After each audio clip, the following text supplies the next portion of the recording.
Bonjour et bienvenue à tous dans un nouveau Point d'Orge en compagnie de Maniaco Shonen comme d'habitude. Bonjour et bonsoir à tous. Alors aujourd'hui on va parler d'une nouveauté, le Lézard Noir, donc, qui est encore disponible en librairie évidemment, qui est sorti je pense au mois de septembre ou octobre.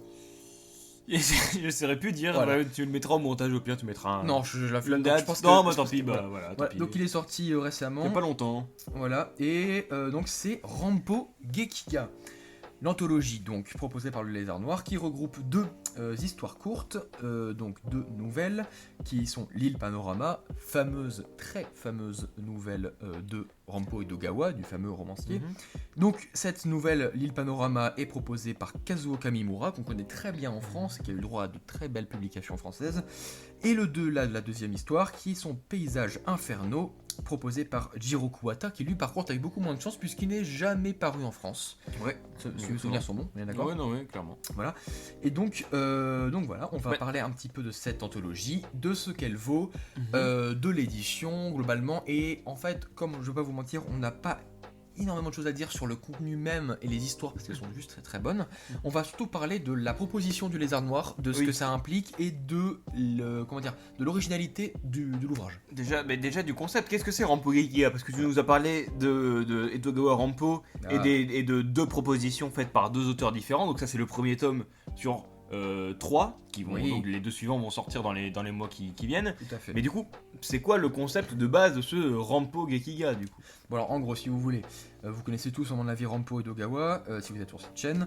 C'est on va dire le pionnier des nouvelles policiers, thriller macabre, Eroguro.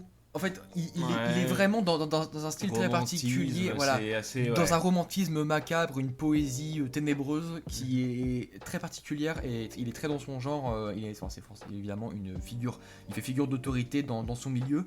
D'ailleurs, c'est pas pour rien que de nombreux auteurs ont revisité en termes de manga contemporain ces nouvelles, comme par exemple on peut citer Shueiro Maruo, Kazuo Kamimura et du coup Jiro Kuwata. Et donc on rappelle qu'il y aura 3 tomes, donc c'est à dire qu'il y aura encore plus d'auteurs qui vont se pencher sur ces nouvelles.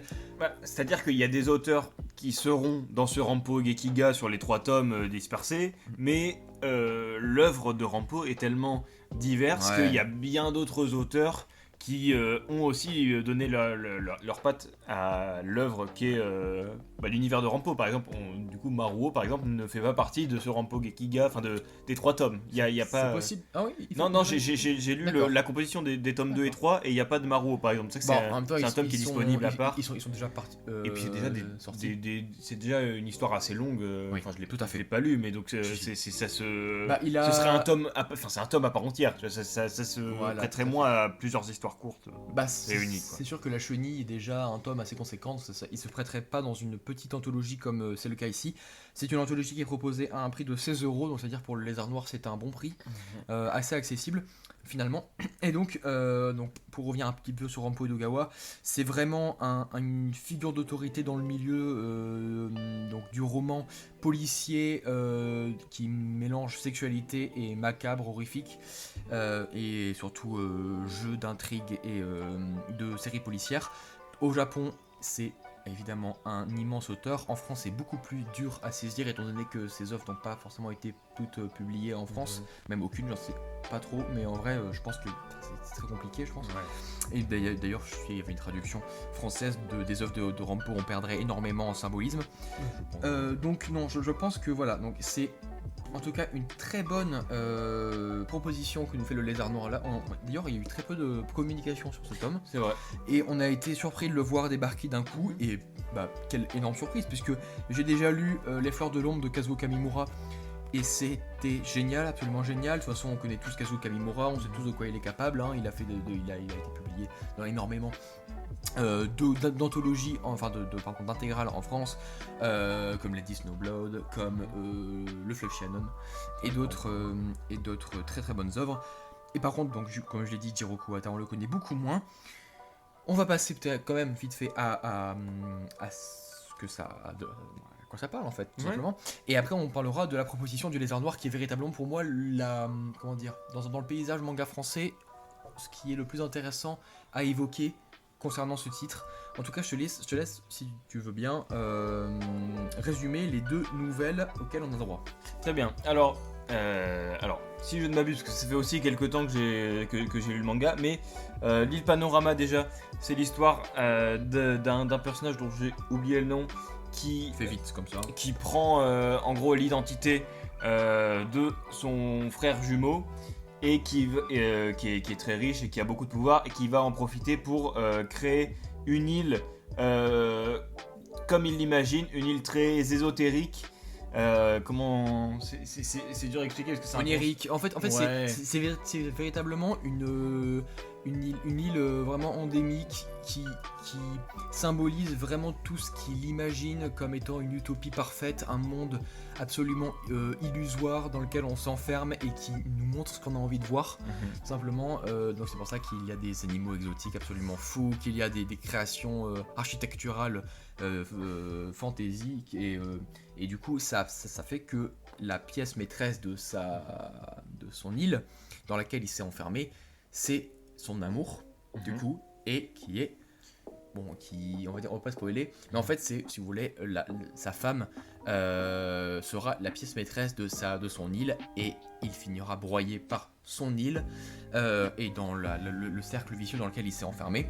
Exactement. Et pour la deuxième histoire, Maniaco Shonen, on est beaucoup plus sur une histoire policière pour le coup, puisqu'on cherche un tueur en série même, sur, je sais plus si c'est pas une île pour le coup, ou je sais plus exactement sur quelle. Si, c'est un parc d'attraction. C'est sur une île parc d'attraction, un peu quelque chose dans le genre, où pareil en fait on suit, c'est un genre d'inspecteur, de policier qui enquête sur plusieurs meurtres. Et du coup qui va se rendre compte qu'il se passe de plus en plus de choses étranges sur cette île. Il va essayer de trouver qui est le coupable et petit à petit d'autres gens vont mourir et du coup la liste des suspects va diminuer et voilà comment. C'est pareil, c'est plusieurs œuvres qu'il faut essayer de résumer sans spoiler. Voilà, mais on va dire que ça reste très inventif et que l'adaptation manga arrive à rendre une dépiction de l'île et de l'environnement très intéressante et voilà. Ouais, je vais essayer d'en rester là pour dire le minimum sur comment s'appelle la deuxième œuvre déjà, sur Paysages Infernaux. Ouais. Sur Paysages Infernaux. Donc, alors, on va rapidement dire ce qu'on en a pensé. Je pense qu'on est tous les deux d'accord pour dire que c'était une très très bonne lecture. Clairement. Vraiment très très bonne. Vraiment, oui. Et c'était d'une fluidité exemplaire. Les 2 histoires se lisent très très bien, se comprennent très facilement. Je pense que ça a été un gros travail d'adaptation que de traduire des nouvelles de Rampo Edogawa qui doivent être très complexes, très sinueuses, et d'arriver à en faire un manga finalement extrêmement facile à lire, qui se comprend parfaitement et qui en même temps arrive à retranscrire l'univers glauque de par les magnifiques dessins de Kazuo Kamimura et de Jiro Kuwata.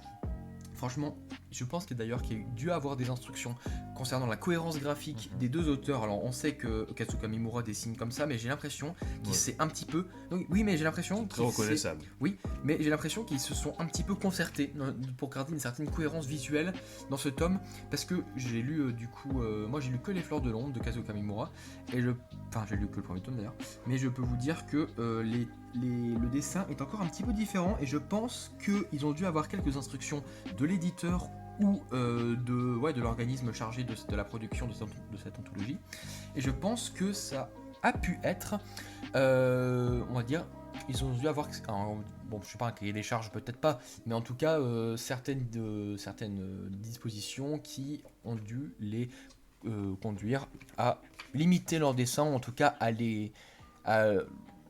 l'harmoniser avec le reste de l'anthologie. Moi je sais pas si c'est les auteurs en eux-mêmes qui ont adapté leur dessin au vu de l'anthologie, ou c'est plutôt les éditeurs qui ont réuni, qui ont dû choisir les œuvres pour les réunir, parce que par exemple un des points que je trouve les plus intéressants avec ce tome précisément, c'est que les 2 œuvres ont beaucoup de points communs, et que justement elles peuvent se relier sur énormément de points. Donc déjà, c'est sûr que sur le dessin, il n'y a pas tant de différence que ça. On n'a pas besoin d'un grand temps d'adaptation entre les deux, même si c'est vrai que, notamment pour les personnages féminins, Kamimura, ça se reconnaît vraiment de loin. Bah, c'est d'ailleurs son trait principal. Hein, je veux dire, Oui, clairement. Kamimura est connu dans le paysage manga pour esthétiser au maximum la figure féminine et pour la rendre la plus suave et la plus esthétique possible. Donc c'est vrai que pour le coup, pour ce qui est des personnages féminins, Kamimura fait absolument un travail fabuleux. De toute façon, il est connu pour ça véritablement. Oui, c'est pour ça que j'ai trouvé que globalement les deux nouvelles qui nous sont présentées ici sont vachement cohérentes les unes avec les autres. Elles sont cohérentes graphiquement et scénaristiquement. Scénaristiquement, il y a beaucoup de thèmes en commun qui reviennent et je veux dire, on a l'impression d'avoir une lecture complète en enchaînant les deux. Et en plus de ça, pour parler un petit peu de l'édition, on a les postfaces. Je pense que de toute façon on va commencer à parler de l'édition parce que je pense on est obligé. Je vais pas vous mentir, on va pas parler du scénario plus que ça parce que c'est vraiment des histoires qu'il faut découvrir et on peut pas vous les résumer forcément parce que déjà c'est des histoires courtes, hein, c'est très court, mais dans tous les cas c'est vraiment des intrigues policières, hein, c'est du Rampo et Ogawa, c'est des intrigues policières, du thriller, du whodunit, donc il faut véritablement le lire pour comprendre. Donc je pense qu'on va vraiment parler de la proposition artistique éditoriale du Lézard Noir et du coup je te laisse enchaîner du coup sur tu t'allais enchaîner sur quoi j'allais enchaîner sur les postfaces qui expliquent sur l'édition, oui bien sûr, mais donc notamment pour moi le plus grand ajout de cette édition c'est qu'il y ait les postfaces qui prennent d'abord un certain temps pour poser le contexte, pour expliquer qui est l'auteur déjà, ce qu'on avait déploré par exemple sur Lupin. Ils expliquent qui est l'auteur, quelles sont ses œuvres majeures et quel est le contexte dans lequel il a écrit cette histoire particulièrement. Oui. Et du coup on peut encore plus comprendre là où a voulu en venir l'auteur de ce manga en particulier. Et en plus de ça, après on a le lien avec l'œuvre de Rampo et on apprend aussi énormément sur Edogawa Rampo, sur son histoire. Ouais. La deuxième postface nous parle par exemple de son musée, le musée de sa maison. Tout à fait. Qu'on peut visiter encore actuellement au Japon. Enfin, si vous arrivez à aller au Japon actuellement, c'est compliqué, mais voilà. Et du coup, il y a toute cette remise en contexte qui est ultra intéressante, ultra importante pour le concept qu'est Rampo Gekiga, c'est-à-dire de proposer plusieurs adaptations de nouvelles de Rampo à travers différents grands mangaka. Et c'est pour ça que je trouvais que c'était un plus finalement indispensable dans cette édition et qui nous permettait de encore mieux comprendre vraiment là où avait voulu nous amener le mangaka et même Rampo finalement à la base pour comprendre les thèmes principaux de la nouvelle et du manga. De toute façon, je vais pas vous mentir, quand on achète un Lézard Noir, on s'attend quand même à un certain standing éditorial.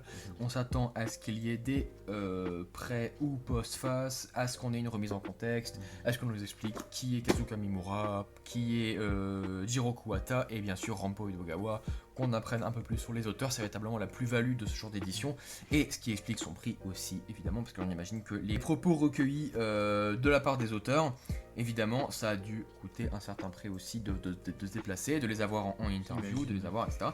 Et donc, pour ce qui est de l'édition, évidemment, je vais aussi parler de ce que j'en ai pensé, puisque tu viens bien de développer ce que tu en as pensé aussi. C'est déjà un très beau papier. Des ancrages qui sont très profonds, parce que, évidemment, c'est un tome très sombre, qui joue beaucoup sur le noir et le blanc, mais de manière très prononcée, il y a très peu de contraste. Et en vérité, je trouve que c'est une excellente édition. Il n'y a pas de jaquette, c'est-à-dire que c'est une édition cartonnée, mais qui s'inscrit extrêmement bien. Déjà, là, je trouve le dos très beau. Voilà. Hâte de voir à quoi ça ressemblera avec les tomes suivants. Évidemment, il faut quand même rendre à César ce qui est à César, et avec la flopée de dos immonde et dégueulasse qu'on a en ce moment, ça fait plaisir d'avoir une édition qui est bien travaillée, avec une belle cohérence graphique et une belle cohérence de couleurs, une belle harmonie, vraiment un beau tome qu'on a plaisir à avoir dans notre Mangatech, qui, comme tu l'as dit, ça me récréera parfaitement avec les 3 autres tomes, j'imagine, qui vont suivre. De toute façon, le Lézard Noir, je leur fais confiance là-dessus. Et donc du coup évidemment les postfaces après chaque histoire courte qui sont très appréciables et qui sont absolument obligatoires. D'ailleurs je viens de me rendre compte qu'on n'a pas dit ce qu'on buvait pour le point d'orge. C'est vrai que c'est le principe du point d'orge. Non parce que bon on va vous mentir, on a quelques coups dans le nez déjà, donc c'est pour ça qu'on a oublié. Mais en fait on boit un très bon rosé qui est un Saint-Hilaire. Ouais, un Saint-Hilaire, c'est ça. Bon, c'est pas un rosé incroyable et c'est surtout pas énormément dans le thème de l'orge, de la bière du point d'orge, parce qu'à la base on parle surtout de bière dans cette émission. Donc faites comme si vous n'avez rien entendu. Voilà. Ouais, un petit rosé de temps en temps, écoutez, ça change, c'est la première fois, vous pouvez nous pardonner cet écart. Donc Rampo Gekiga. Voilà. Et donc du coup, non, par contre, voilà, évidemment c'est une proposition qui est extrêmement intéressante, c'est à peu près dans une sorte de pente doctrinale, j'allais dire, mais c'est véritablement, ça s'inscrit dans un courant qui, en France, est tout récent et qui revient à mettre en scène et à remettre sur le devant de la scène des anciens, le style du Gekiga. Très intéressant. J'ai Tokyo Blues de Kawakatsu qui est juste devant nous, et c'était aussi très récent. Et c'est d'ailleurs un auteur qui fait du Gekiga contemporain, en fait. Enfin, je veux dire, c'est un auteur contemporain qui fait du Gekiga à l'ancienne. Et c'est à peu près pareil pour Rampo Gekiga et Kamimura et Kuwata qui essaient de rendre leur style le plus Gekigaesque possible, on va dire, pour coller véritablement à la vision de Edogawa et de ce qu'il aurait pu faire graphiquement si on avait pu traduire ses œuvres à l'époque. Et c'est à peu près pareil, j'en profite pour placer du Daijiro Moroshi, mais on m'en voulait pas.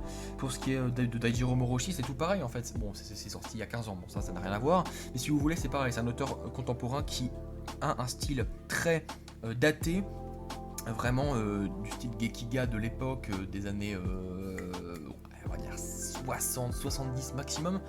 Et du coup c'est pareil, c'est très appréciable d'avoir des œuvres qui sont disponibles en librairie, qui sont sur les têtes de gondole, et qui vont peut-être pas pour Rampo Gekiga quand même, mais qui sont en tout cas visibles du grand public. Elles sont dans les rayons grand format, CNN, voilà. On peut les trouver quoi. Visibles du grand public et qui mettent véritablement en avant le trait du Gekiga, un trait sombre, noir, inspiré des films, des polars, inspiré des films noirs. On connaît toute l'histoire du Gekiga, on va pas vous faire l'affront de résumer ce que c'est le Gekiga, vous avez tous lu des atomes, etc.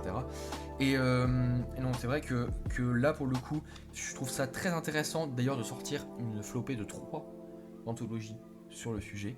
J'ai extrêmement hâte de lire la suite parce que c'était une vraie réussite. Je sais pas ce que t'en as pensé. Une vraie réussite et aussi une vraie découverte, parce que c'est vrai que pour le coup tu avais lu les œuvres de Rampo adaptées par Maruo, du coup, alors que moi c'est pas mon cas. Du coup, Rampo je le connaissais surtout pour sa renommée, mais je connaissais le nom de certaines de ses œuvres, notamment l'île Panorama bien sûr, mais j'avais jamais eu l'occasion de lire vraiment d'adaptation de ces plus grands récits. Après, pour lire l'île Panorama par Suero Maruo, faut débourser un petit peu. Oui, non mais déjà c'est une des raisons pour lesquelles j'avais pas encore découvert, mais du coup je découvre par cette anthologie.